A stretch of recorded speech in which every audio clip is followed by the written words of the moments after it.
Bienvenidos a todos en esta que es la sexta, ¿no? Señor, sexta clase de nuestro curso de iniciación teológica número 1, que justamente comenzamos en enero, a finales de enero, el último viernes del mes de enero, con el mismo profesor que hoy clausura este primer ciclo, que ha tenido la benevolencia de aceptar la invitación que le hemos vuelto a formular de venir desde Roma, el ministro superior. Como saben, no voy a presentarle mucho porque ya lo conocen todos que son alumnos aplicados y asiduos a este curso. Reverendo don Carlos Werner Benjumea, de Málaga, de una familia de 4 hermanos heraldos del Evangelio, 3 sacerdotes y una consagrada. Su madre también terciaria nuestra, es además el superior de los heraldos del Evangelio en Italia, es prefecto de estudios, o sea, es de los heraldos del Evangelio, es la persona que ha llevado adelante ayudando a nuestro fundador, Monsignor Juan Clark, toda la estructura, todo el montaje de la estructura académica que actualmente existe y las vías de crecimiento y de consolidación en las líneas de facultades que tenemos en marcha. Es doctor en teología por la Universidad Bolivariana de Medellín y otras muchas cosas más que no les voy a decir porque las saben. En tu caso están ahí en los currículos de la página web. El tema de esta clase es un tema un poco a sé, como se dice en italiano, sui generis, porque no es puramente teológico, entra ya en algo de la espiritualidad, porque es la necesidad de la oración. Hemos querido que esta clase tratase de un tema de vital importancia para cualquier cristiano, cualquier católico y cualquier teólogo o que quiera aprender teología. De manera que les explicará muy bien las razones de ser de este título y de esta clase en concreto. Bienvenido, Carlos. Muy cordial saludo a todos, especialmente a don Pedro Pablo y don José, que están aquí presentes, para vergüenza mía, ¿no? Porque va a ser difícil hablar delante de personas tan ilustres más. La idea de hoy es hablar sobre la oración. Todos sabemos que Santa Teresa de Jesús, nuestra gran mística y reformadora, dijo sobre la oración mental: no es estar a solas muchas veces, tratando a solas con quien sabemos que nos ama. La oración, en efecto, nosotros tenemos la idea, a veces, de que sea algo unilateral, un monólogo. Llegamos delante de Dios y hablamos. Sin embargo, es fundamental que tengamos presente que es un diálogo. O sea, hay dos personas que están hablando. De un lado, seguramente, el interlocutor humano, más está el interlocutor divino, que también interviene. Incluso se debe decir algo más: el diálogo siempre parte de Dios, siempre parte de lo sobrenatural, siempre parte de la Virgen, de los ángeles, de los santos, de cualquier punto de referencia que tengamos en el cielo. Y la respuesta es la del hombre, al contrario de lo que se cree, que somos nosotros los que acudimos a Dios para que Él nos responda.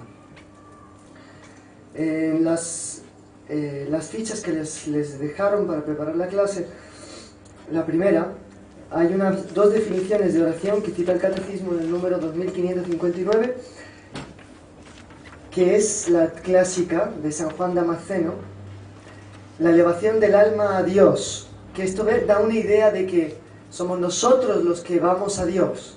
Entonces, un camino del hombre, algo que el hombre emprende por sí mismo y va subiendo hasta que llega a Dios. Y esta es la definición de Santa Teresita, si no me engaño, un poco más por abajo, que es muy bonita. Dice: un impulso del corazón, una sencilla mirada lanzada hacia el cielo, un grito de reconocimiento y de amor, tanto desde dentro de la prueba como en la alegría. Entonces quiero decir que la oración, que no ha sido la intención seguramente ni de San Juan de Damasceno, ni de Santa Teresita, ni de Santa Teresa, aunque Santa Teresa ya habla claramente de una amistad que se traba, que es que la oración es un monólogo, parte del hombre hacia Dios. Dios, en lo mejor de los casos, actúa, me ayuda, pero no participa del diálogo, cosa que es falsa. Entender la oración así nos lleva a veces a caer en una especie de sinsentido. Incluso yo he llegado a ver la objeción siguiente: si Dios sabe todo lo que yo necesito, ¿para qué me obliga a pedírselo? Y que no es esa la intención de la oración principal. La intención principal de la oración es que Dios nos quiere tener próximos, nos quiere tener cerca y quiere hablar con nosotros. Quiere transmitirnos su pensamiento, su modo de ser, su modo de actuar y de pensar. Nosotros tenemos un ejemplo de este diálogo, un ejemplo infinitamente perfecto en la vida de oración de nuestro Señor Jesucristo. En cuanto verdadero hombre, en el misterio de la Encarnación, que ya hemos estudiado, Jesús, hombre, en cuanto hombre, necesita rezarle al Padre y entra en diálogo con Él. ¿Cuáles son las dos características del diálogo entre el Padre y el Hijo? La primera característica, que es la más evidente hoy en día, lo que vimos en las homilías, lo que vimos girando por los ambientes teológicos, es el ambiente de amor filial.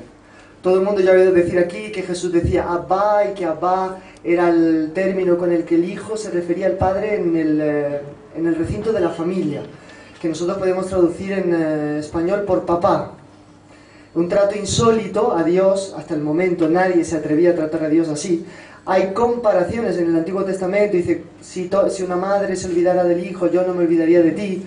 O te he llevado por el desierto como un padre guía a su hijo. Pero decir que el pueblo de Israel se dirigiera al Padre como papá era impensable. Impensable, porque sería como romper una cierta barrera que separaba la infinita grandeza de Dios y la diminuta pequeñez del pueblo elegido. Sin embargo, nuestro Señor Jesucristo implanta esta confianza que la hace extensiva, no solo es propia de Él, sino que la hace extensiva a los discípulos. Porque voy al Padre mío y Padre vuestro. O sea, primero era mi Padre, mas ahora que me habéis oído y habéis creído en mí, es vuestro Padre. Entonces exige del cristiano esa confianza. ¿No? Nuestro fundador decía muchas veces que, viendo la Virgen del Buen Consejo de Llenatzá, y cómo el niño está tranquilo y agradado y estable a los brazos de su madre, que esa era la clave del relacionamiento que teníamos que tener, sea con Dios, con Nuestra Señora, como un niño en los brazos de su madre. Incluso hay un salmo, todo el mundo se acuerda, como un niño amamantado en los brazos de su madre. Ahora, al mismo tiempo que existe esa confianza, existe como que en un extremo, armónicamente opuesto, una sumisión total. Y el Padre, que al mismo tiempo admite esa proximidad con el Hijo, le impone una voluntad que lo obliga a dar de sí todo lo que un hombre puede dar de sí y a entregarlo en las manos del Padre como un sacrificio, como un holocausto. Si ustedes se fijan en Mateo 26:38, cuando describe la agonía en el huerto de los olivos, primero Jesús dice, estoy triste hasta el punto de morir. Y después, con el rostro en tierra, dijo, Padre, Abba, Padre, si es posible que pase de mí esta copa, pero no sea como yo quiero, sino como tú quieres.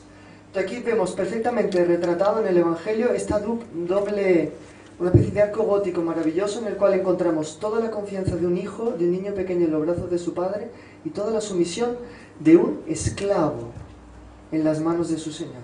Entonces tenemos al Abba, Abba, con el rostro en tierra, un gesto de profunda veneración, adoración y respeto, dijo Abba. ¿Y qué le dice al Padre? Que se haga tu voluntad y no la mía. Se somete hasta la muerte y muerte de cruz.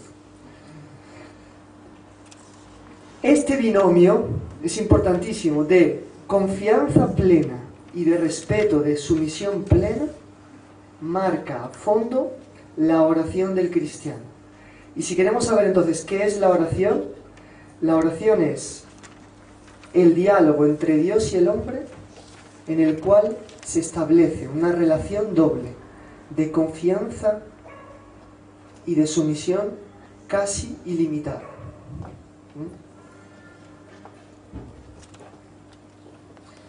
La idea de que el hombre hable y Dios no responde, o Dios hable y no responde, está desmentida en la Biblia. O sea, la idea de que la oración es un monólogo se desmiente en la Biblia. Está en muchos lugares, les cito algunos si quieren anotar, en Isaías 65:12. Dice Dios al pueblo: os destinaré el cuchillo, y todos vosotros os arrodillaréis al degolladero, por cuanto llamé y no respondisteis, hablé y no oísteis, sino que hicisteis lo que es malo a mis ojos. Aquí queda claro, es Dios el primero que habla, es Dios el primero que llama, y el hombre, cuando nosotros decimos rezamos, estamos respondiendo a la llamada de Dios, estamos siendo educados, porque si Dios nos dirigió la palabra, debemos responderle. Esta idea es importante, incluso para evitar la aridez en la oración. ¿Yo por qué voy a rezar mi rosario ahora? Porque primero me habló Dios, ahora yo quiero entonces tener un tiempo para responderle y poder estar con Él. No sé si está claro. No tengo una obligación impuesta, tengo que rezar mis 4 rosarios. Bum, bum, bum, bum, bum. Claro que se transforma en una obligación de amor, de caridad, pero es dentro de un diálogo, es algo que es mucho más familiar de lo que parece, ¿no? Nos lleva al mismo tiempo a una actitud mucho más humilde de lo que se imagina. En el Salmo 86:7, que se reza todos los domingos en la hora completas, dice: me invocará y yo le responderé. Ve que Dios quiere estar en diálogo. Me invocará y yo le responderé. ¿Por qué le invocará el hombre? Porque Dios ya le anima. Invócame. Cuando le invoca y dice: qué bien me has invocado, te respondo. O sea, la iniciativa siempre es divina, de cualquier forma. Me invocará y yo le responderé. Con él estaré yo en la angustia, le libraré y lo glorificaré. Y después, bueno, hay cantidad de... Les leo un salmo, otro salmo, que ya es lo contrario, cuando el hombre le pide a Dios que le responda, porque cuando nosotros hablamos, también esperamos que Él vuelva a responder. No lanzamos un grito al vacío.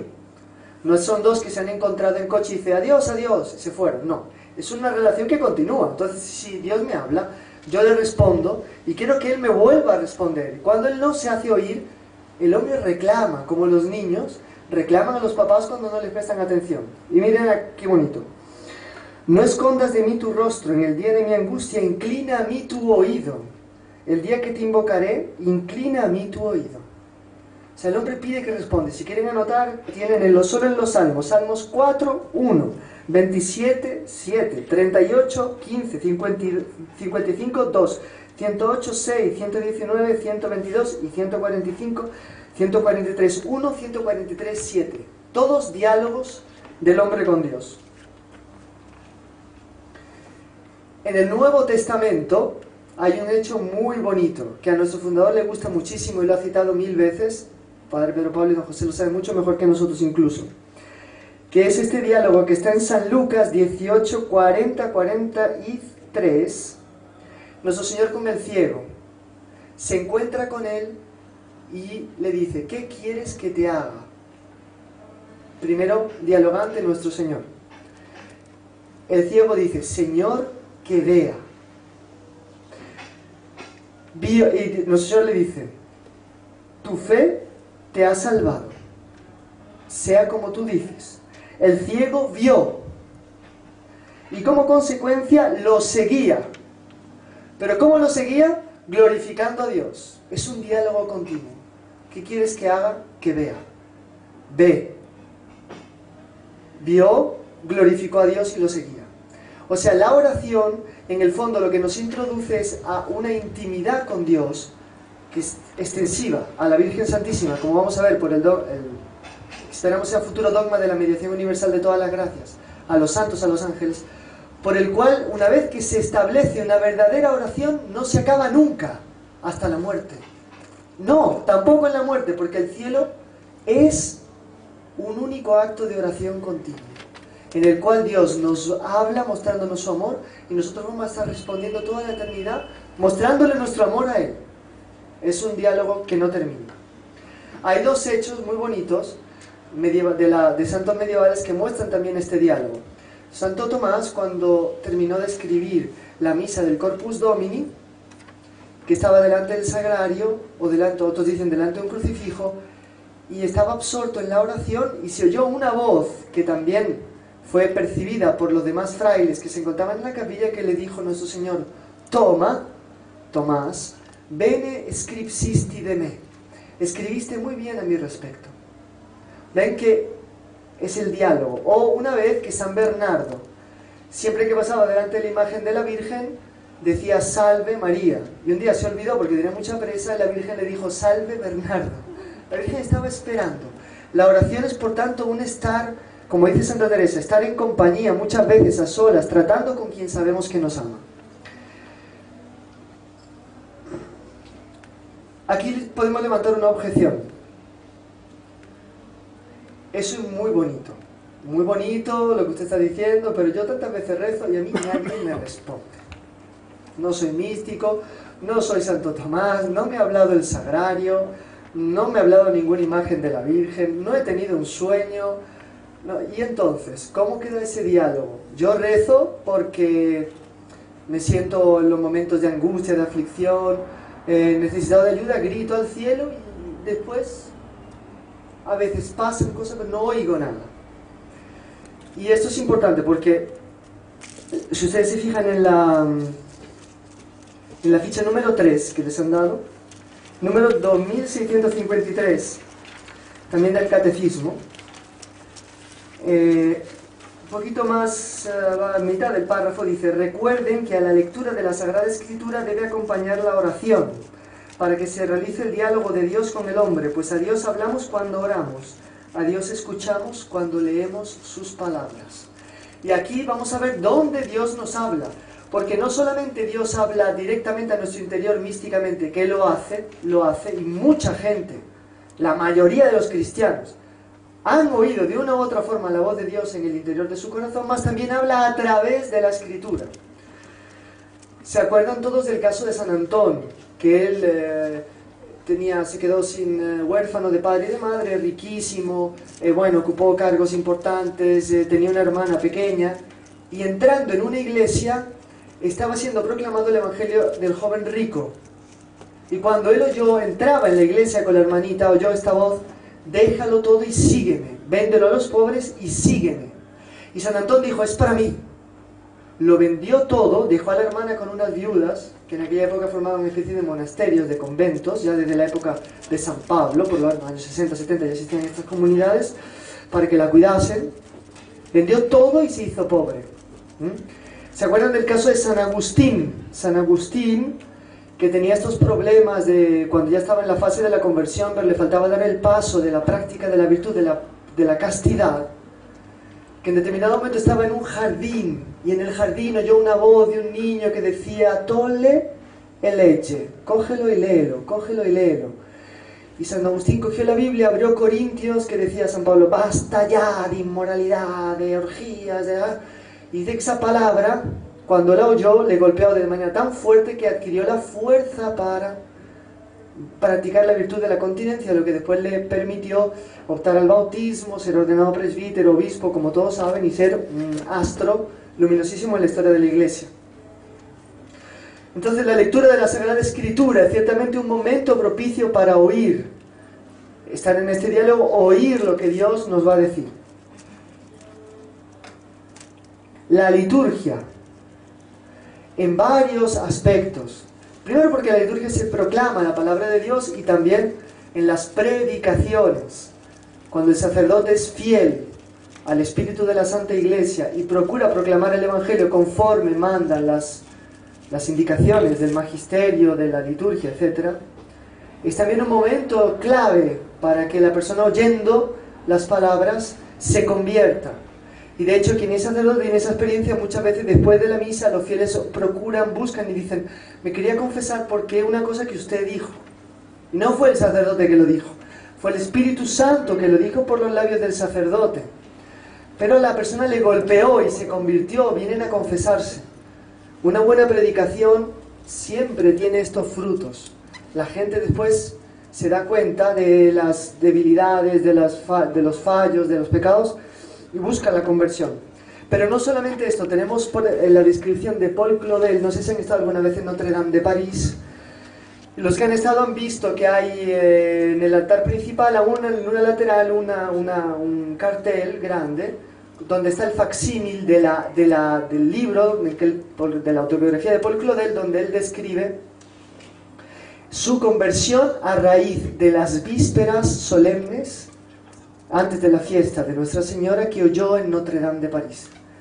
Entonces, los cánticos, el incienso, la luz de las vidrieras, el modo de desarrollarse de la ceremonia, con la solemnidad, la sacralidad, la belleza, aquello le produjo un impacto que lo tiró del caballo. Dice, yo no tenía ninguna razón para creer, pero no podía dejar de creer.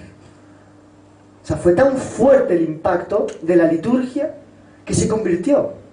Y dice que no tenía razones, que pasó años estudiando para deshacer todas las objeciones que tenía a creer, porque creía sin tener motivos de creer.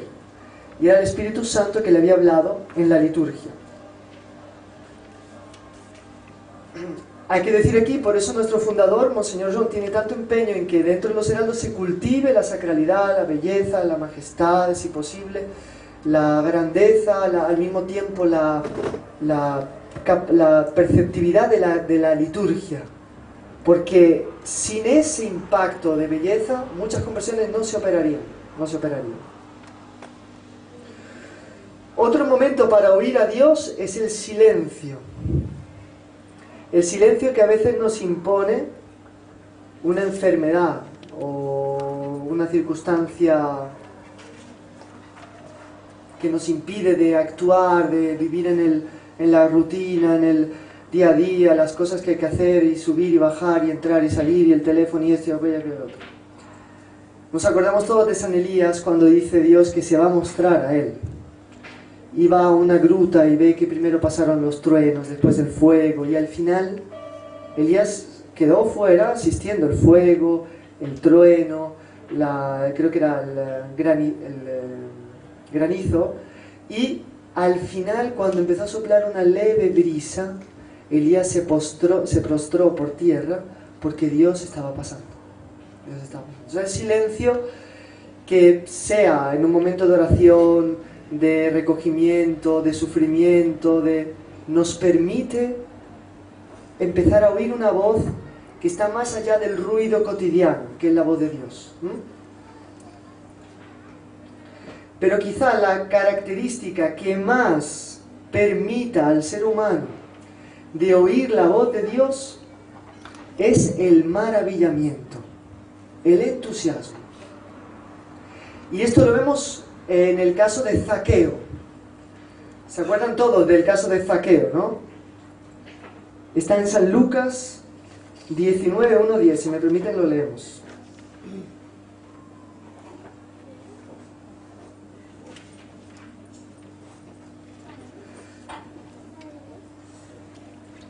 Habiendo entrado en Jericó, el Señor atravesaba la ciudad. Jericó, una ciudad infiel. Jesús, que rompe las tinieblas del hombre, entra en la vida, aunque el hombre sea un pecador. Jesús entra. Había un hombre llamado Zaqueo, que era jefe de publicanos rico, lo peor de lo peor. Excomulgado, no podía ni llegar a entrar en el templo, odiado, socialmente despreciado. Pero, segunda cosa interesante, trataba de ver quién era Jesús. Esta inquietud que le nace a él no es de él, es ya Jesús que le está moviendo el corazón. Como tú, que estás fuera de todo, excomulgado, de repente encuentras en mí a alguien que te vuelve a inserir. ¿En qué? En la comunión con Dios. Y él ve que Jesús tiene algo de especial, ha oído hablar de los milagros, de las maravillas, de todo lo que ha hecho Jesús, y está en la expectativa, maravillado. Él está maravillado. Y dice, pero no podía ver a Jesús por causa de la gente, porque era de pequeña estatura. Esto es obvio, es real, había mucha gente. ¿Qué significa esto? El día a día, la rutina, el ruido, la multitud, el ajetreo, el follón, el lío, lo que queramos llamar. Y el ser bajo de estatura es la condición de nosotros en cuanto pecadores. Somos pecadores, somos bajos de estatura. Nos cuesta siquiera alzar la mirada. Quizá a las señoras menos, pero yo he visto esto con los hombres, que a veces uno le dice, ¿ha visto el cuadro que he puesto allí? Alzar la mirada cuesta trabajo, porque somos bajos de estatura. Y dice, se adelantó corriendo, se destaca de la multitud, se separa y se sube a un árbol, a un sicómoro, para verle, porque estaba maravillado. El maravillamiento lo mueve a aislarse y a elevarse y a estar en la expectativa de ver a Jesús. Cuando Jesús llegó, alzando la vista le dijo, vea, el maravillamiento lo prepara para que oiga la palabra de Jesús. ¿Y qué le dice Jesús? Zaqueo. ¿Cómo sabía Jesús que se llamaba Zaqueo? El mismo Zaqueo se debe quedar maravillado. ¿Quién es este que sabe mi nombre? Se está revelando Jesús, yo soy Dios, el Salvador, y te conozco. Zaqueo, baja pronto porque conviene que hoy me quede yo en tu casa. Jesús va a quedarse con Zaqueo. Se apresuró a bajar y le recibió con alegría. El maravillamiento trae alegría. Al verlo, todos murmuraban diciendo, bueno, aquí sigue ya los judíos que dicen, qué bueno y tal. Zaqueo dice, puesto de en pie en la casa, en su casa, con el Señor, dice, Señor, sigue el diálogo, el diálogo empezó y no termina. Señor, daré la mitad de mis bienes a los pobres y si en algo defraudé a alguien, le devolveré el cuádruplo, que era lo que mandaba la ley de Moisés. Jesús le dijo, siguen hablando, hoy ha llegado la salvación a esta casa, porque este también es hijo de Abraham. Pues el Hijo del Hombre ha venido a buscar y a salvar lo que estaba perdido. O sea, el maravillamiento, la actitud de tener encanto, amor, entusiasmo por todo lo que sea sobrenatural, es el motor que nos mueve para entrar en el diálogo. Y esto es interesante, que nosotros nos preguntemos si no tenemos a veces una práctica religiosa demasiado formal. Ojo, no somos contra el formalismo. Hay que ir a misa el domingo, hay que ir. Hay que rezar todos los días, hay que rezar. Pero ¿cómo vamos a rezar? Vamos a rezar sabiendo que tengo que salir de la multitud, irme a un árbol y mirarlo con ojos de alegría, entonces el Señor me habla. Y esa es la oración de verdad. Esa es la oración que cambia la vida de un hombre. Zaqueo se convirtió. Me dice, padre, yo rezo y no pasa nada. Mejor eso que no rezar, porque si usted reza y no pasa nada, imagínese si no rezase, sería peor todavía.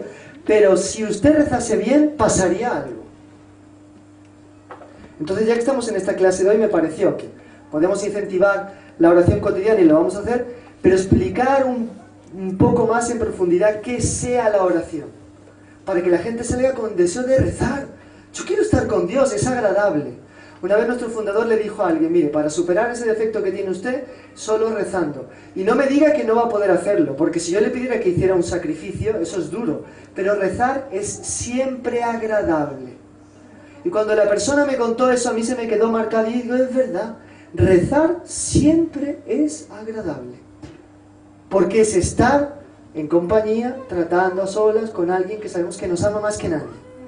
Que sea Jesús, los santos, la Virgen. Bueno.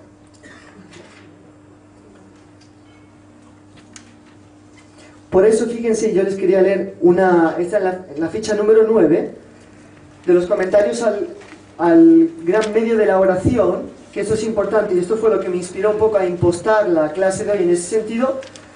Lo que dice el doctor Plinio, dice, antes de rezar es necesario, pues, que preparemos nuestro espíritu poniéndolo delante de las verdades que hacen que nuestra oración tenga alimento. ¿Qué voy a hacer ahora? ¿Voy a tararear una oración como un papagayo o voy a estar en presencia de la Virgen Santísima que me ama y voy a dialogar con ella rezando el rosario?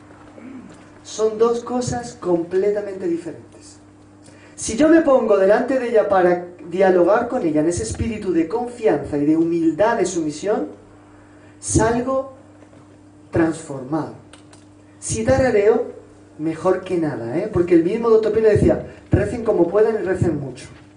Porque no vamos a pedirle a una persona que está empezando, que tiene más dificultades, que ya vuele con alas de águila en los cielos de la mística. No existe. Y es mejor empezar tarareando y después ya terminará volando, ¿vale? Pero si nos ponemos delante de lo que es, entonces, de lo contrario rezaremos de forma completamente mecánica. Generalmente rezamos pam, pam, pam, pam, pam, pam, cumplimos con la listita de oraciones y listo. Dice, yo no censuro esto. Dice, pues a ver, no hay remedio, no hay otro remedio sino rezar así. Pero no puede ser lo normal. Entonces dice él, un punto de examen de conciencia. Preparo mi espíritu para la oración con las verdades que llevan a rezar bien. Procuro antes de rezar poner bien clara ante mí la idea de que Dios puede cambiarme, de que sabe cómo cambiarme y de que tiene el poder de cambiarme. Todo esto, por lo cual estamos tratando en este sentido. Bueno, contenido de la oración. Vamos a pasar rapidísimo, esto más o menos todo el mundo lo sabe. Primero, la oración más perfecta es la oración de exclamación, de maravillamiento. Hay un salmo que dice, Dios mío, qué grande eres. Yo siempre me acuerdo de los andaluces, qué grande eres. Así, Dios mío, qué grande eres. Pues sí, es verdad. Es una exclamación, Dios mío, qué grande eres. Oraciones de exclamación que nos pueden servir de modelo, ni más ni menos. Una gran doctora de la Iglesia, la primera, María Santísima Magnificat. Lucas 2, no me acuerdo cuál el versículo. Un doctor de la Iglesia llamado Zacarías, padre de San Juan Bautista, también en San Lucas, Benedictus. Son oraciones de exclamación.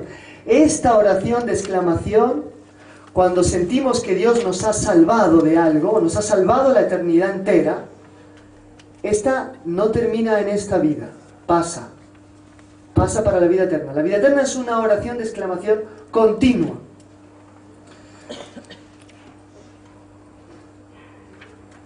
Tenemos oración de súplica en favor de sí, en favor de terceros y en favor de la Iglesia. Si alguien tiene curiosidad de saber cómo se hace, puede ver cómo Jesucristo oró antes de la pasión en el capítulo 17 de San Juan. Glorifícame, Padre, reza por sí. Custódialos, porque han oído mi palabra, reza por los otros. Te rezo también por aquellos que han de venir, reza por la Iglesia. Suplicamos por nosotros mismos, por los demás y por la Iglesia. Capítulo 17 de San Juan. Vale mucho la pena que lo lean. Desahogo. Sí, nos podemos desahogar delante de Dios. Y a veces haríamos mucho bien porque nos desahogamos en el momento equivocado sobre personas humanas que a veces ya están también saturadas y ahí se crean conflictos. Sin embargo, si yo me desahogo delante de Dios, como Él siempre está tranquilo y su paz es imperturbable, nunca hay problemas. ¿Se han dado cuenta? Interesante. San Pedro 5, primera de Pedro 5:7. Confiad al Señor todas vuestras preocupaciones, pues Él cuida de vosotros. Era el primer papa, como diciendo, me tenéis harto, por favor, desahogaos con Dios que yo ya no puedo más. Más o menos. O sea, lo digo en términos un poco exagerados solo para que comprendamos. Oración de contrición, Salmo 50. Ten misericordia de mí, Señor, según tu gran bondad, etc. Ofrecimiento, consagración. Es bueno, nuestro fundador siempre le decía a Monseñor Juan, pero tú te acuerdas de renovar la consagración que le hiciste a la Virgen continuamente. Y vean que la consagración más bonita que ha existido en la historia de la oración es la de Jesús en San Lucas 23:46. Jesús dio un fuerte grito y dijo, Padre, Abba, en lo alto de la cruz, en tus manos encomiendo mi espíritu. Fue la consagración más bonita que hay, que se reza en completa siempre en el responsorio. Condiciones y características de la oración. La da Santo Tomás, está en la ficha 9, pero la vamos a... No, ficha 9 no. No me acuerdo, creo que Santo Tomás ficha 5 o ficha 4. 4. Pero nosotros vamos a añadir 2, que son bíblicas. Entonces, la primera, La oración debe ser confiante, y él cita Hebreos 4, capítulo 4, que nos aproximamos confiante del trono de gracia. Esto lo hemos tratado por la relación filial que está establecida con Dios. Recta, pedir cosas buenas. Hay gente que pide cosas malas. Esos son blasfemos, cometen pecado de blasfemia la persona que pide cosas malas. Ordenada. ¿Por qué? Porque anteponemos los bienes espirituales a los bienes materiales. El Padre no negará nunca el Espíritu Santo a aquellos que se lo pidan. El Dr. Pino una vez pidió 2 cosas a Santa Teresita, hizo una novena. Tener dinero para no preocuparse de trabajar y poder dedicarse completamente al apostolado, y un buen libro que lo hiciera adelantar en la vida espiritual. Recibió el libro. ¿Vale? Entonces, y ese libro le hizo tanto bien que marcó su vida, ciertamente, y la vida de todos los heraldos del Evangelio. Fue el tratado de la verdadera devoción a la Santísima Virgen. Unción de la devoción. Aquí venimos a la sumisión. Si yo respeto a Dios porque es infinitamente superior a mí, sé que lo que le estoy pidiendo, si no me conviene, si no es lo que Él quiere, yo tampoco lo quiero. Y entonces Santo Tomás dice que la oración es perfumada, está ungida. Es el temor de Dios, el temor que se extiende a los santos, la grandeza de la Virgen, que yo me acerco con toda la confianza, más sabiendo que ella es tan alta, tan más alta que yo. Entonces ese temor le da un perfume todo especial a la oración que es necesario. Después es humilde. ¿Por qué? Porque la oración es humilde, porque quien reza sabe que no puede nada de sí. Entonces lo confía todo a las manos de Dios. Esa es la raíz de la humildad de la oración.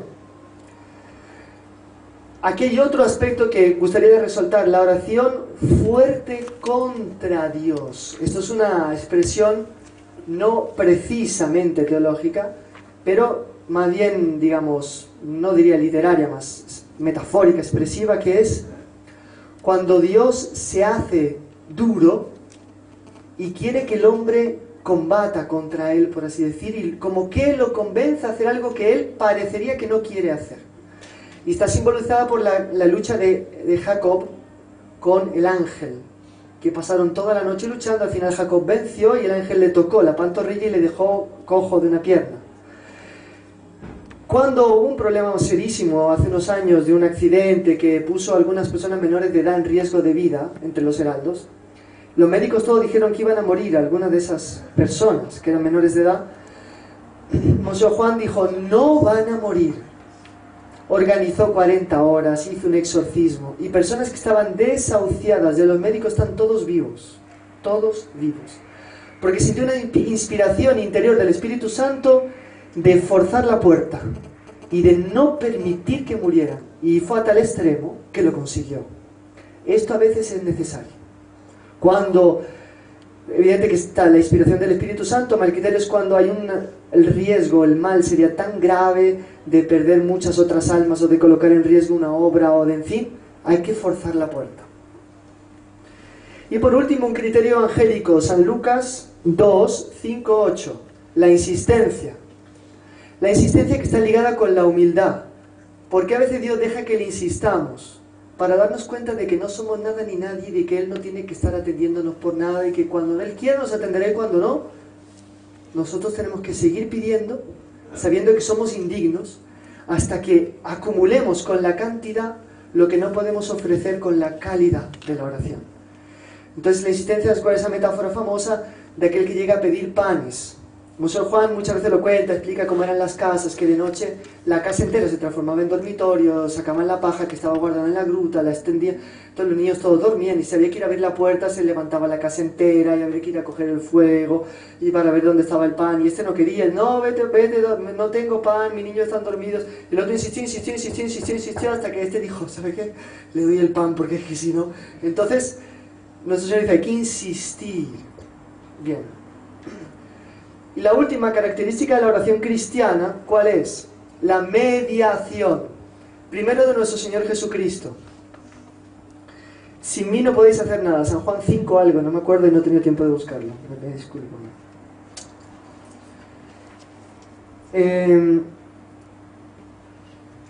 San Juan 16:23, todo lo que le pidáis a mi Padre en mi nombre, os lo dará. Él mete la mediación suya. O sea, no se puede rezar más al Padre sin que pase por Jesús. San Pablo lo dirá, tenemos un único mediador, que es Jesucristo. Lo dice en la epístola de los Hebreos. Mas a esta mediación de necesidad, porque una vez que Dios se hace hombre, el Verbo se hace hombre y Él rescata, el hombre solo puede pasar al Padre a través del Verbo y del Hijo, se añade una mediación de voluntad. Jesús quiere tener a su lado en la cruz a la Virgen y a ella se le pide el consentimiento interior del holocausto de su hijo. Y todas las que son madres aquí saben lo que le cuesta a una madre dar a su hijo y darlo a la muerte, y darlo a la muerte por unos delincuentes que éramos nosotros. Dar al mejor por los peores. Y ella lo hizo y adquirió con eso, porque Jesús se lo comunica, la capacidad de tener también ella una mediación universal que no es necesaria. Jesús no necesita de ella, pero que es voluntaria. Jesús la ha querido porque es más bonito que así sea. En contraposición al pecado original, que también tuvo la mediación de la mujer para el mal, una mediación de la mujer para el bien, que se hace en María Santísima, medianera universal de todas las gracias. No está proclamado como dogma, está en el magisterio ordinario de los papas, León XIII, Pío XII, y en el concilio, después la Redemptoris Mater de Juan Pablo II, se habla de la maternidad universal, que eventualmente quiere decir una mediación universal. Si es madre de todos, se preocupa por todos, intercede por todos, ayuda a todos. Entonces Nuestra Señora se transforma en el receptáculo de todas las gracias que distribuye a los demás. Por eso hay que llevarla en cuenta a ella siempre, de una forma muy especial, con mucho cariño, con mucho afecto en la oración. Por fin, ejemplos de santos. Se pueden contar infinitos, y yo creo que si aquí demos la palabra, cada uno sabría contar algunos. Yo pongo los míos y después en la cena continuamos. San Alfonso de Ligorio, 93 años, se olvidaba si había rezado el rosario o no, y le pedía a su hermano, le preguntaba, ¿hemos rezado el rosario? Ay, me olvidé. Pues recémoslo. No, pero si ya lo rezamos tal vez. No podemos dejar un día sin rezar el rosario porque arriesgamos de condenar nuestra alma. 92 años. San Alfonso María de Ligorio. San Juan Bosco, primer encuentro con unos muchachos en una sacristía. Él va a celebrar en una aldea del interior de Turín, de la ciudad de Turín, y unos niños oye que el sacristán los echa de la sacristía, fuera de aquí, piojosos, ¿no? Y él dice, ¿por qué les trata así? No, llámelos. Los llama, los niños vienen todos tímidos. ¿Cómo te llamas? Fulanito. Ah, ¿te gustaría ayudarme a la misa? Sí, venga, queda. Después le dice, ¿te gustaría que te dé catequesis? Le dio catequesis. Primera catequesis que San Juan Bosco dio a un joven.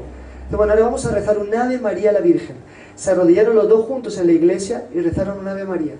Y San Juan Bosco dice, esa Ave María conquistó todas las gracias que fueron derramadas sobre los salesianos hasta el fin del mundo, para convertir a todos los jóvenes que vendrían después. Una Ave María. Santa Catalina de Siena, que quería algo de Jesús en el sagrario y puso la mano cerca del sagrario y dice, hasta que no me des la mano no me voy. Se quedó horas y horas rezando hasta que al final el Señor le estrechó la mano y le concedió lo que ella quería, insistente. San Francisco Javier, que movió una montaña y está arqueológicamente probado, porque iban a destruir en Filipinas, un ejército pagano, iba a destruir una ciudad cristiana, y San Francisco Javier movió una montaña, y hoy en día en la sopé de la montaña se encuentran restos de armaduras, armas, etc., arqueológicamente comprobados. Movió la montaña y aplastó a todo un ejército. Y el último que les cuento no es de la vida de un santo, más me la acaban de contar en Sicilia, una cosa muy interesante, en Mesina. Un señor me dijo, mire, yo cuando ustedes vinieron hace 9 años a visitar un hospital, un amigo mío que no era creyente tenía a su hija moribunda, recién nacida. Y yo le dije, la Virgen viene esta tarde, ¿por qué no te quedas? Ah, yo no soy creyente. Bueno, no importa, la Virgen cree. ¿Tú no crees? La Virgen cree, le dijo. Quédate, no tiene nada que perder. Se quedó. Por el hecho de quedarse, la Virgen vino, visitó a la niña, al día siguiente le quitaron todos los tubos, y la niña hoy tiene 9 años y ven de salud. Para ver hasta qué punto tiene fuerza la oración. Necesidad de la oración. Vamos ya adelantando, porque no, si no, vamos a terminar muy tarde.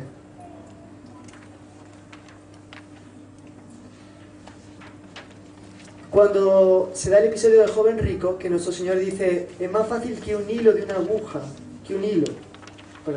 más difícil que un camello pase por el ojo de una aguja, que un rico entre en el reino de los cielos. A tal punto la riqueza a la que hacía alusión no era simplemente la riqueza económica, material.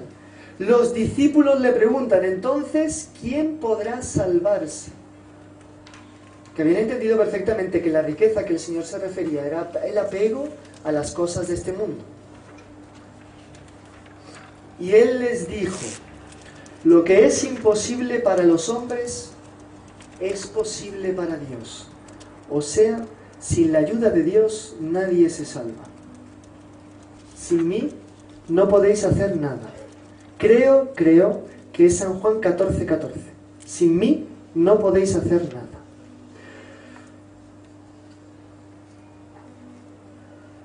Por eso, nuestro Señor dice en San Lucas 18:1, es necesario orar siempre, sin desfallecer. ¿Qué debemos rezar? Y aquí cada uno tendrá sus oraciones. Pero desde luego que es interesante rezar el rosario. ¿Por qué? Porque es una oración vocal, en el sentido de una oración, digamos, de principiantes. Pero siempre somos principiantes en las cosas de Dios.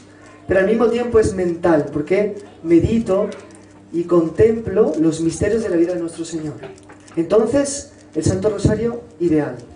Podemos rezar una parte, 2 partes, 3 partes, 4 partes. Nunca está de más. La liturgia de las horas es interesante porque uno reza con los salmos. ¿Se acuerdan de esa parte de San Pablo que dice, pero no sabemos rezar como nos conviene? Entonces el Espíritu Santo viene en nuestro auxilio con unos gemidos inefables. Esos gemidos inefables están escritos en la Biblia. Si rezamos con las palabras que el Espíritu Santo ha plasmado por la pluma del autor sacro, estamos delante de Dios cantando una música que es toda de su agrado. De ahí la ventaja de rezar la liturgia de las horas. Recomendable a los seglares, por lo menos laudes y vísperas. Completas si tienen tiempo. Es muy bonita la completa. Y la Eucaristía, la Santa Misa, si se puede todos los días o todos los días que se pueda, por lo menos. Si no se puede todos los días que se pueda. Porque en la Santa Misa tenemos el auge de la oración. En todos los sentidos. Oímos la palabra de Dios, pedimos perdón por nuestros pecados, oímos la palabra de Dios. Nos ofrecemos junto con las ofrendas, asistimos a la renovación del sacrificio de Cristo y comulgamos el Señor. No hay momento de convivio más íntimo que este. Todos los que vieron hacer al doctor Plino la acción de gracias, aquí hay muchos testigos, se dan cuenta de cómo era ese momento para él. Y yo tuve muchas ocasiones al final de su vida de asistirlo, y esa mezcla de confianza plena en Dios que viene como un niño delante del Señor, mas al mismo tiempo un profundo respeto, una adoración sentidísima, que uno solo de verlo ya rezaba. Entonces, la comunión, que es el momento más íntimo de unión con nuestro Señor. Otros momentos de oración importantes, la oración de quietud. ¿Se acuerdan de esta frase de doña Lucilia que decía, vivir es estar juntos, estar cerca, ¿no? Mirarse y quererse bien. Y cómo es bueno que a veces uno, después de haberse estado un rato delante del Santísimo, haberse rezado un rosario, haberse desahogado delante del Señor, haber pedido perdón, haber suplicado, haber proclamado las maravillas, se calle un poco. Y Diga, bueno, ahora habla Él. Habla Él. Y quedarse allí delante, descansando. ¿Sí? No es que necesariamente vamos a oír una voz, pero vamos a salir con un temperamento y un modo de ser cambiado. Vamos a comenzar a sentir en nuestro corazón lo que es participar de los mismos sentimientos de Jesús, que es lo que San Pablo pide. Tener los mismos sentimientos de Jesús. Para eso hay que dejarse contagiar, como el caballo bravo al lado de la oveja. Es una acción de osmosis, o de ósmosis, no sé cómo se dice. Y por último, la frase de San Alfonso: el que reza se salva y el que no reza se condena, que esta es clásica. Por lo que hemos dicho, si es necesario la ayuda de Dios para salvarse, es necesario que la pidamos. Y la frase de Jesús, que tampoco tuve tiempo de buscar, pero que dice que el reino de los cielos es de los violentos, o sea, es de los que rezan mucho. Esto es interesante. Es un asalto. Para conquistar el cielo es un asalto, y se asalta con la oración. Es un combate también. Aquí viene lo de ser fuerte contra Dios, que una vez ves las dificultades, los pecados, los vicios, los problemas, los obstáculos, y la tentación de decir, bueno, ¿y delante de esto qué hago? No, pida, rece, que usted pasa al otro lado. Para Dios nada es imposible, sobre todo en el campo de lo espiritual. Última cosa, y cuando Dios no me atiende, ¿qué pasa? Derroché 3 años rezando por la salud de un pariente y se murió, en medio de unos dolores tremendos. ¿Y cómo quedó esa cuestión?